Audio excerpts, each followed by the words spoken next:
उहाँहरूमध्ये एक ठूलो हिस्सा गाउँ गाउँमा सचेतनता फैलाउन,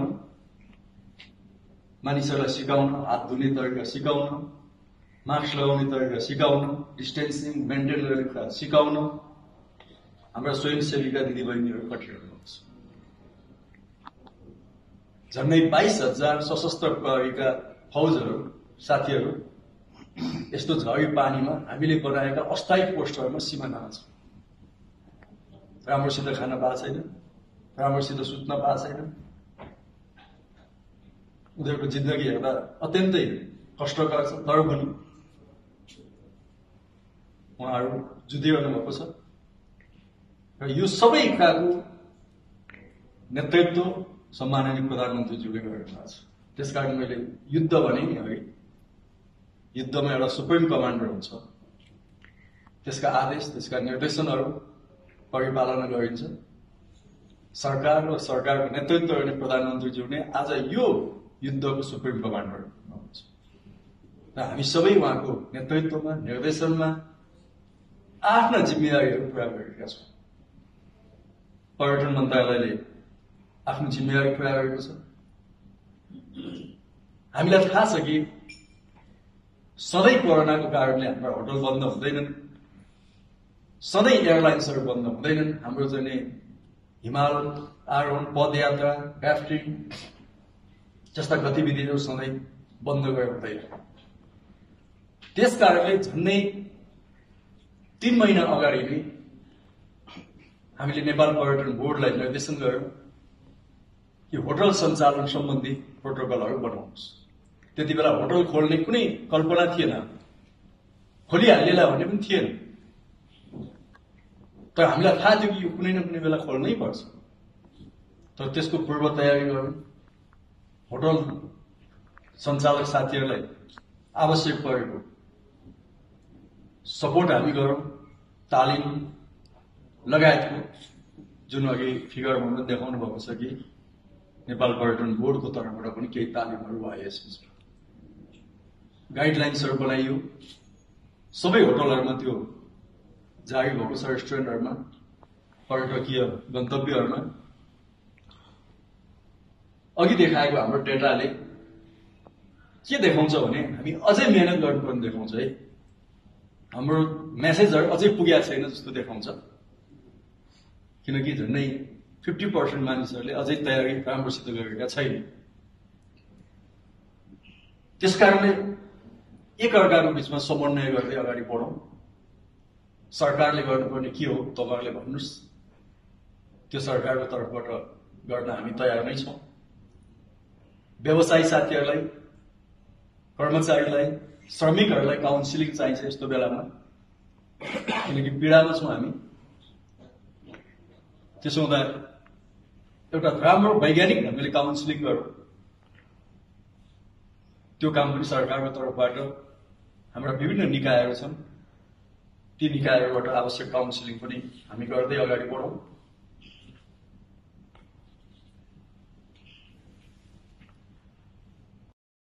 व्यवसायी साथीहरूले केही सहुलियत दिन सक्नुहुनेछ। तपाईहरु मार्फत आफ्ना कर्मचारी र श्रमिकहरूलाई पनि त्यो सहुलियतबाट तपाईहरुले लाभान्वित गर्न सक्नुहुनेछ। यदि सरकार अलिकति बलियो हुँदै गयो आर्थिक हिसाबले भने त्यसमा हामी थप के गर्न सक्छौं, किन सरकार तपाई हामी सबैकै हो, हाम्रै हो, तपाईकै हो। त्यसैले त्यो ढंगले हामी सरकारको तर्फबाट फेरि सकारात्मक रूपले सोच्न सकिन्छ। म त्यो विश्वास पनि यहाँहरूलाई राख्न चाहन्छु।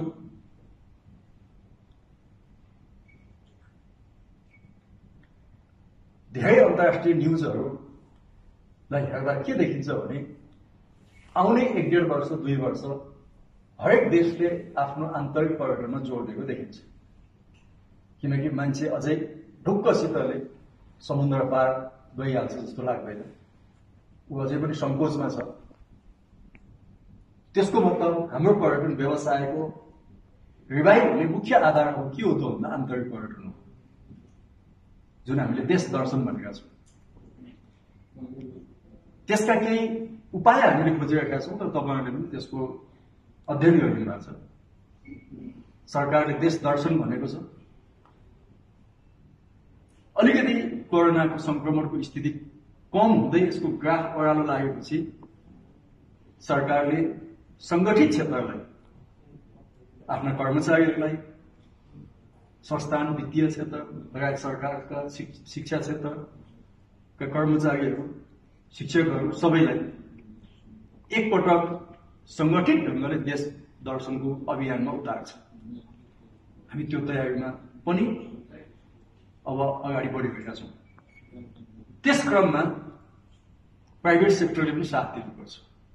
उद्योगी व्यवसायीहरूले पनि आफ्ना कर्मचारीहरूलाई, आफ्ना काम गर्ने स्टाफहरूलाई एकपटक देश दर्शनमा निकाल्नुपर्छ। यसपटकको दशैं तिहार जमघट गरेर आशीर्वाद थाप्ने त्यति उपयुक्त नहुन सक्छ, परिस्थिति त्यति अनुकूल नहुन सक्छ। बरु हामी एक्लै अथवा चाहिँ परिवारको एक दुईजना घुम्न निस्क्यौँ भने टीका थाप्न जानुभन्दा यो बढी सुरक्षित पनि हुन सक्छ। त्यसो हुँदा दशैं तिहारका प्याकेजहरू पनि व्यवसायी साथीहरूले बनाउनु हो भने त्यो उपयुक्त नै हुन्छ जस्तो मलाई लाग्छ। विभिन्न ठाउँका होटलहरूसँग समन्वय गरेर त्यस्ता प्याकेजहरू बनाउन सकिन्छ। एक क्रममा मन्त्रालयको तर्फबाट हामीले हप्तामा 2 दिन बिदाको कन्सेप्ट अगाडि सार्न खोजेका छौँ। अर्थ मन्त्रालयसँग, गृह मन्त्रालयसँग, सामान्य प्रशासन मन्त्रालयसँग समन्वय गर्दै हाम्रो निजी क्षेत्रको साथीहरूसँग पनि बसेर छलफल गरेर यसको एउटा कन्सेप्ट बनाउने भनेर 2 महिनाको समय दिएर हामीले एउटा कार्यदल बनाएका छौँ। यो दुई दिनको बिदाले सरकारको, राज्यको कति खर्च जोगाउँछ, कति यसले चाहिँ वर्किङ आवरको लोडहरू चाहिँ यसको के हुन्छ, हाम्रो चाहिँ उत्पादनमा कति यसले प्रभाव पर्छ र यसले 2 दिन बिदा गर्दाखेरि त्यसको साटोमा पर्यटन क्षेत्रबाट अथवा चाहिँ अरू चाहिँ आर्थिक क्रियाकलापहरू जो भाइब्रेन्ट भएर चल्छन् त्यसले फेरि कति फाइदा हुन्छ भनेर एउटा अध्ययन गरौँ भनेर हामीले मन्त्रालयबाट एउटा टिम बनाएका छौँ। त्यसको उपयुक्त प्रस्ताव आएपछि हामी क्याबिनेटमा लान्छौँ। प्रधानमन्त्रीज्यूसँग पनि यसमा हामी छलफल गर्छौँ र सल्लाहहरू लिन्छौँ र यो उपयुक्त रहेछ भन्ने भयो भने हामी सरकारबाटै निर्णय गर्छौँ। किनभने अरू देशसँग पनि हेर्ने हो भने प्रायः सबै 2 दिनकै बिदामा छन्। हामीले त्यसरी जान सकिन्छ कि त्यसले मलाई लाग्छ कि छोटो डेस्टिनेसनका पर्यटन क्षेत्रहरूलाई एकपटक चलायमान बनाउँछ। काठमाडौँबाट नजिकका, पोखराबाट नजिकका, विराटनगरबाट नजिकका, यस्तै ठुला सहरका नजिककालाई त्यसले चाहिँ एकपटक चलायमान बनाउँछ र हाम्रो आर्थिक क्रियाकलापलाई पनि थप बल पुग्छ भन्ने मलाई लाग्छ। यहाँहरूले पनि यो हाम्रो चाहिँ जुन टिआरटिएफ छ यसको एउटा चाहिँ छलफलको एजेन्डा यो पनि बनाउनु भयो भने राम्रो हुन्छ भन्ने मलाई लाग्छ।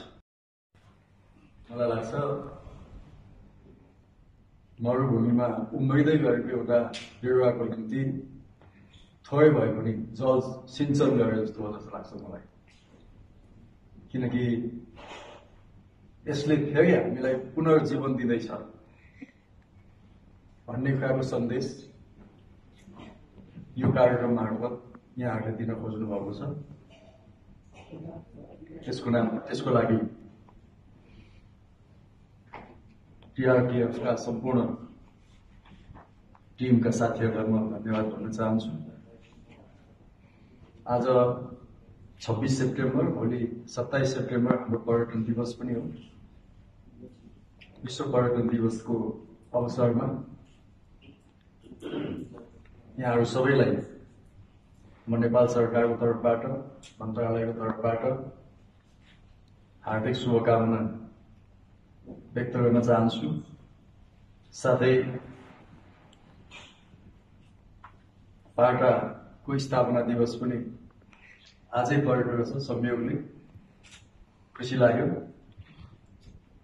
अध्यक्षज्यू लगायत सबै पाटासँग आबद्ध सबै मित्रहरूलाई तपाईँहरूको स्थापना दिवसको अवसरमा बधाई र शुभकामना पनि भन्न चाहन्छु। हामी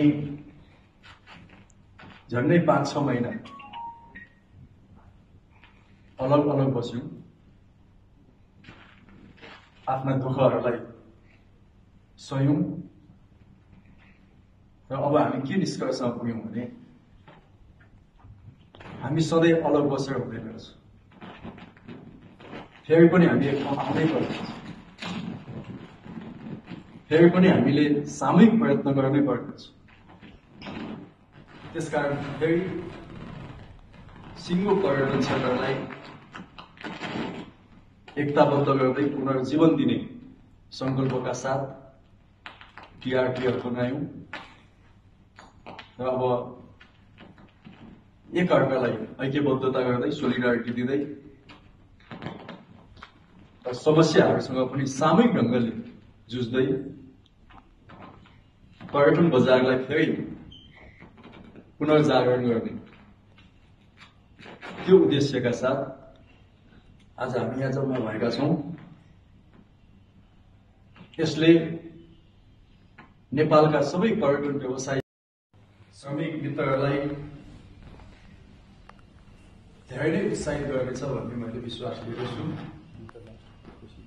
र तपाईहरुको प्रयत्नले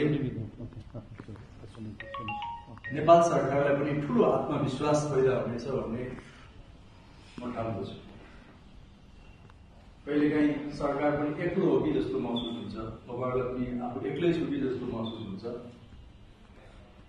सरकारका पनि साथीहरू छन् जस्तो लाग्छ तपाईहरुसँग भेटेपछि। सायद हामीसँग कुरा गरेपछि तपाईहरुलाई पनि हाम्रा पनि अभिभावकहरू छन्, साथीहरू छन् भन्ने लाग्दो हो। हामी सबै मानव जाति भनेपछि हामी एकअर्काका साथी नै हो। त्यसैले हाम्रो नेपालीमा भन्ने एउटा चलन छ, हामी जिउँदाका जति मर्दाका मलानु भनेपछि हामी खुसियालीमा पनि सँगै हुन्छौं, दुःखमा पनि सँगै हुन्छौं भने हो। हिजो दुःखको अवस्थामा पनि त्यो दुःख सम्पूर्ण ढंगले सिद्धिएको छैन। जसले जहाँ जहाँबाट सक्छौं अलिअलि होस्टेलमा हैसियत गर्दै त्यो दुःखलाई शेयर गरौँ भन्ने आह्वान सरकारले गर्यो। तपाईहरुले त्यसमा धैर्यता देखाउनु पर्यटन व्यवसायी साथीहरूले, म त्यसको लागि पनि प्रशंसा गर्न चाहन्छु। यहाँहरूले सरकारका निर्देशनहरूलाई, सरकारका आदेशहरूलाई जुन ढंगले सृजनात्मक ढंगले पालना गर्नुभयो त्यसले सायद हाम्रो नेपाली नागरिकहरूले, जनसमुदायले यो तहको धैर्यता नदेखाएको भए हामी अझै भयावह परिणाम भोग्न बाध्य हुन्थ्यौं। किनकि हाम्रै छर छिमेकमा दक्षिण एसियामा हामी देख्दैछौं कि त्यहाँ धैर्यता कायम भएन, जसले गर्दा परिस्थिति अलिकति भयावहतिर जाँदैछ। त्यसको बाछिटा हामीलाई पनि परिरहेको छ। कतिपय मुलुकहरूले यसलाई सामान्य ढंगले लिए, त्यसको परिणाम पनि उहाँहरूलाई त्यति राम्रो भएन।